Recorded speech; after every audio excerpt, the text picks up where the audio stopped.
Birthday, betrayal.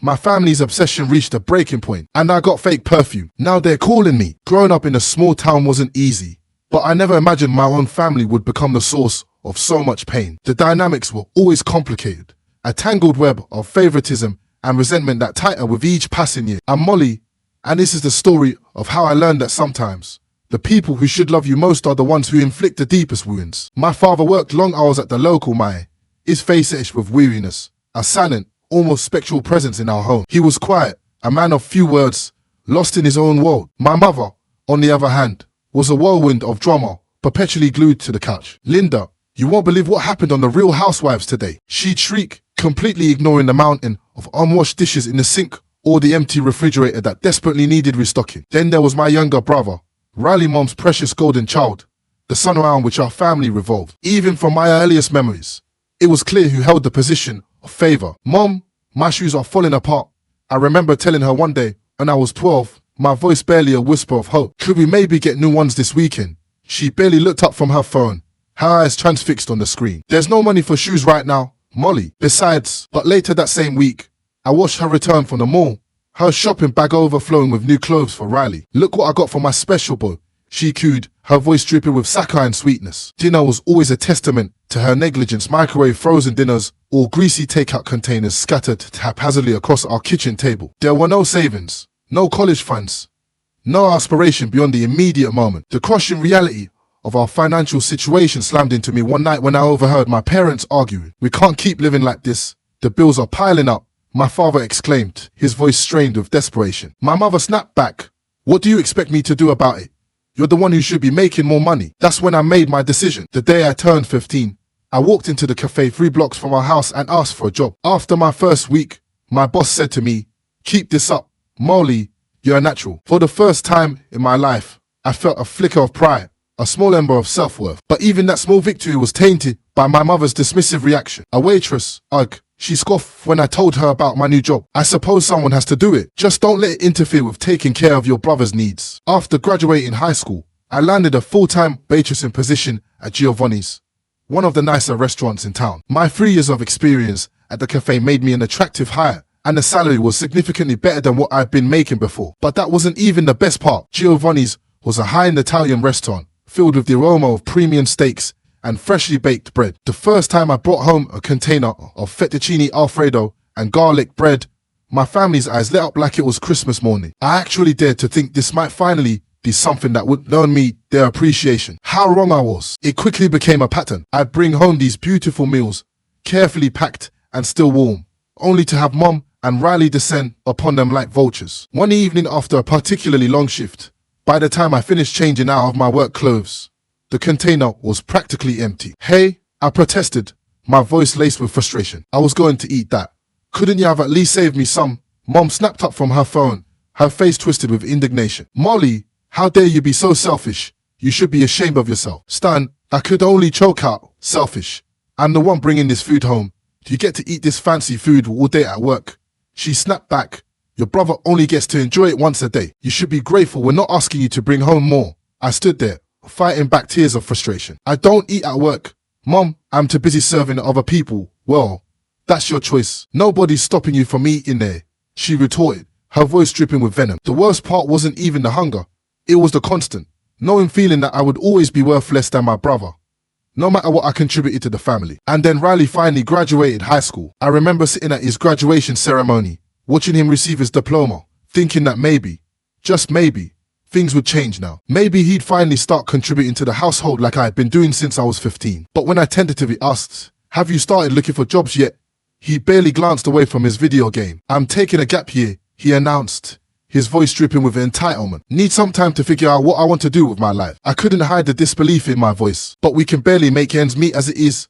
Honey, he needs time to find his path." Mom chimed in from her usual spot on the recliner. I wanted to scream. He was the same age I was when I started working full-time. I took a deep breath and tried to reason with her. "Mom, I started working when I was 15. Riley's 18 now.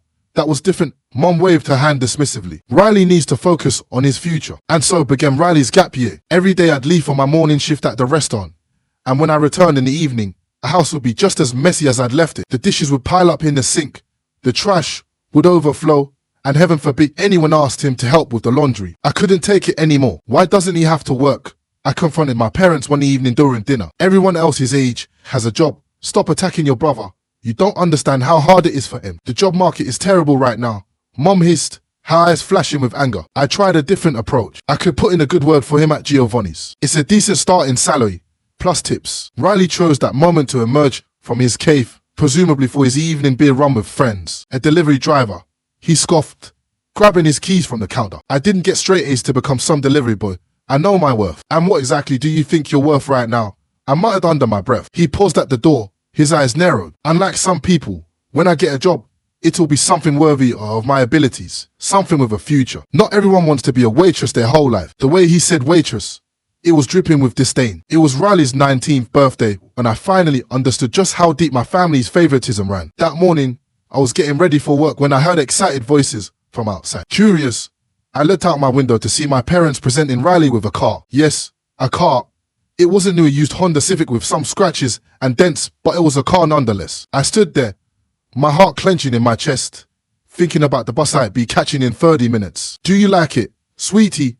Mom's voice drifted up to my window, sickeningly sweet. We know it's not brand new, but it's perfect for getting around town. This is awesome, Riley exclaimed, already sitting in the driver's seat. I can't wait to show the guys. I didn't say anything before leaving for work. What could I say? That I'd been working for years and couldn't afford a car, while my unemployed brother just got one handed to him. That I was tired of being treated like a second-class citizen in my own family. Later that day, as I was serving a table near the window, I saw them walking my entire family, dressed in their best clothes. Mom waved me over. Molly, sweetie, we're here to celebrate Riley's birthday properly. My brother grinned at me. We want the best table in the restaurant. My friends Mike and Dave will be here in half an hour, and we want you to be our server. Mom added, her voice leaving no room for negotiation. Only you. We don't trust anyone else to make the special evening perfect. I wanted to tell them I already had tables assigned in my section, that I couldn't just rearrange things to accommodate them. But I knew it was pointless. What followed was 3 hours of pure humiliation, endless jokes at my expense, thinly veiled insults disguised as playful banter. Hey, don't they teach you proper serving temperatures in waitress school? Riley sneered, his eyes glinting with malicious delight. Molly, dear, you missed a spot when you wiped the table. Maybe that's why you're still just a server. Mom added, her voice dripping with condescension. By the time they finished their elaborate meal, complete with expensive wines and multiple courses, I was exhausted and emotionally drained. But the worst was yet to come. Darling, there's just one tiny thing, Mom said, lowering her voice, her eyes darting around conspiratorially. We're a bit short on cash right now. You'll need to cover the bill. Consider it your gift to your brother for his birthday. I was dumbfounded. You can't be serious. You came here knowing you couldn't pay. Don't be dramatic. Molly, Mom hissed, her face contorted with irritation. It's your brother's birthday. Surely you want to do something nice for him. Besides, you get an employee discount, don't you? They all stood there, watching me, their faces expectant, unyielding. And she was right, I couldn't let them walk out without paying. It would cost me my job. That evening, as I dragged myself home, Mom greeted me at the door. Don't make any plans for tonight, sweetie.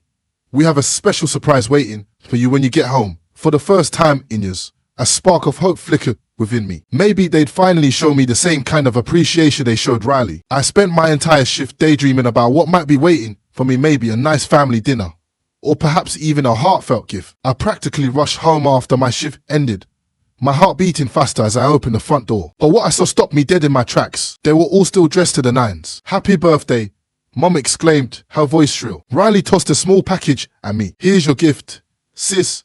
With trembling hands, I opened it to find a perfume box. But something was off. The designer name was misspelled. The label was crooked, clearly stuck on by hand. The pungent odor radiating from the box made my eyes water. It was then that something inside me snapped, a slow burn that suddenly erupted into a raging inferno. Are you kidding me? My voice started low, a dangerous growl. Molly, don't be ungrateful, Mom shrieked, her face flushed with anger. Ungrateful? I was screaming now, my voice cracking with rage. I pay all the bills in this house. I buy the groceries. I give you expensive gifts for every holiday. Keep your voice down, Mom snarled. I'm still paying for his gas, and he won't even give me a ride to work. I've asked him 3 times. Riley shifted uncomfortably, avoiding my gaze. It's not my fault you can't afford your own car because I spent all my money on this family. And what do I get for my birthday?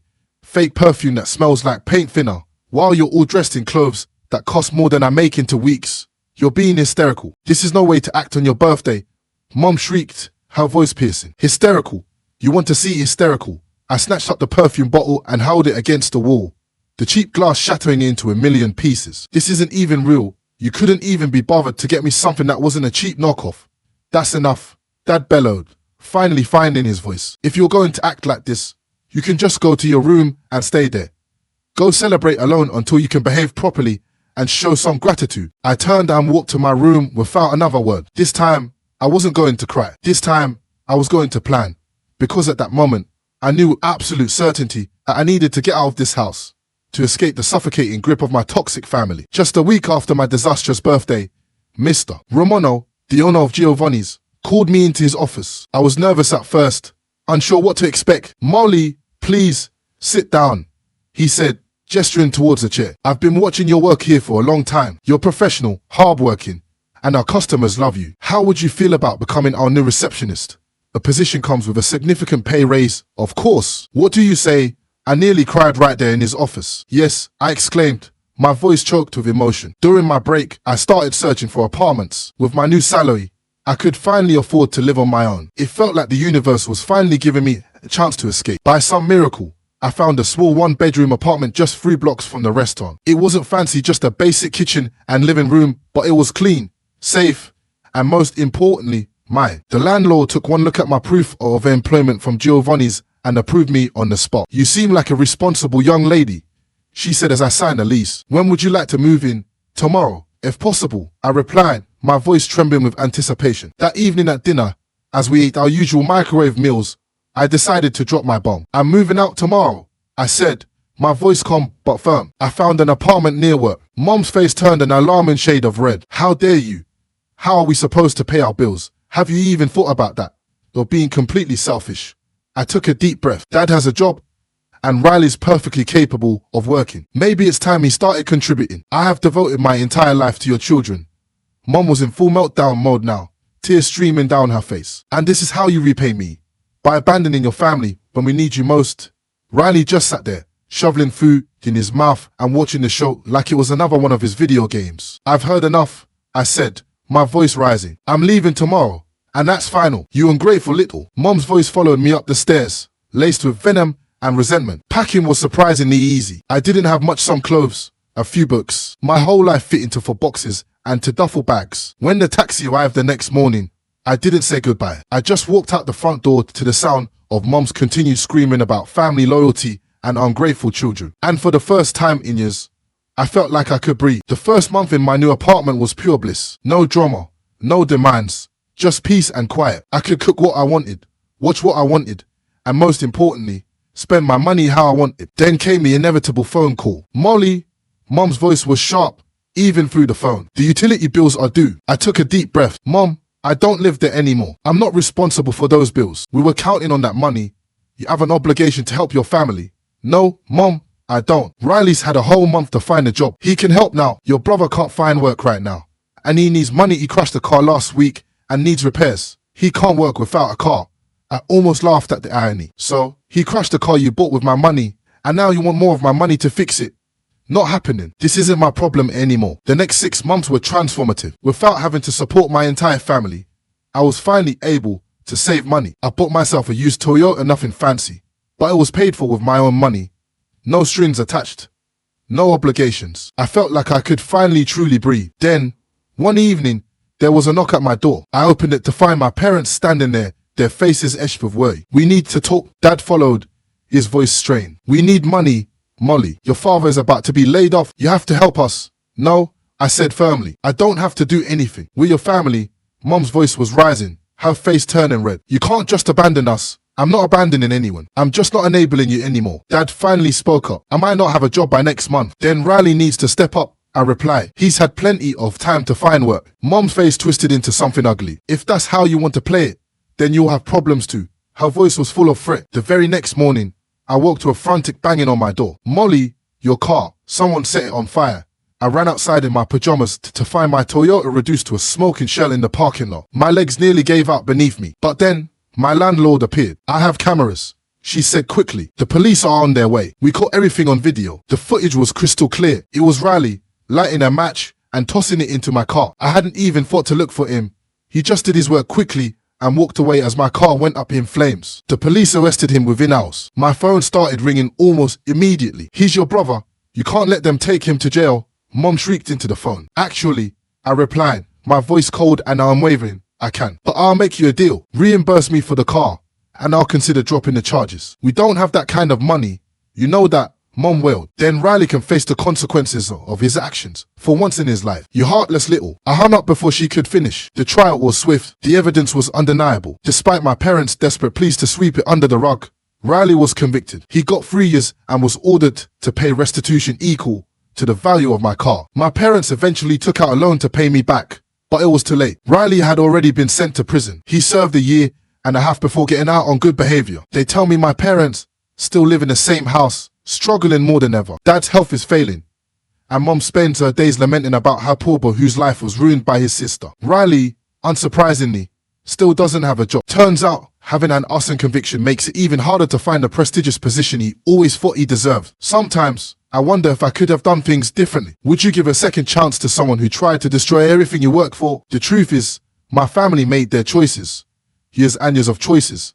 And now they're living with the consequences. They chose to enable Riley's laziness and entitlement. They chose to throw me under the bus when I stopped playing along. I'm done feeling guilty about their choices. These days, my life is peaceful. I still live in the same apartment. Mrs. Chen actually reduced my rent after the incident. I'm still working at Giovanni's, and I have been saving money again. I'm going to study business management. Maybe someday, I'll open my own restaurant. I'm finally building a life for myself. A life free from the toxicity and manipulation that defined my childhood. Now tell me, based on what you've heard and read here, do you think I handled things in a way that was best for me and also fair given the circumstances? And what should I consider? If similar challenges arise going forward, please let me know your thoughts.